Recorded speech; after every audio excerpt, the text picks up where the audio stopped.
এই বিড়ালকে কখনো আপনারা কষ্ট দিবেন না। বিড়ালকে আদর করবেন, বিড়ালকে ভালো মতো পোষবেন।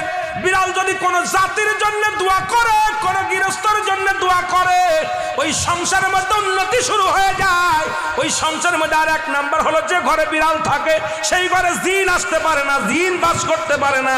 আর একটা ঘোষণা শুনেন, নবীজি বলে গেছেন, যে ঘরের মধ্যে বিড়াল ছানা বাস করে ওই ঘরের মধ্যে জিন জাতি প্রবেশ করতে পারে না। তাহলে ছোট ছোট মাসুম বাচ্চাগুলো যে ঘরের মধ্যে থাকে, মুসলমান অনেক সময় জিনের আশ্রয় পড়ে যায়, অনেক সময় জিনে আসর করে, ওই ঘরের মধ্যে জিনে আসর করে।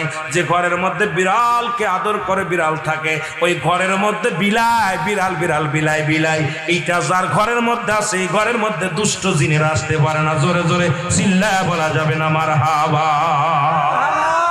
একবার নবী সুলাইমান আলাইহিস সালাম শুনতে পাইলেন পাশের বাড়িতে একটা কুকুরকে কষ্ট দিয়ে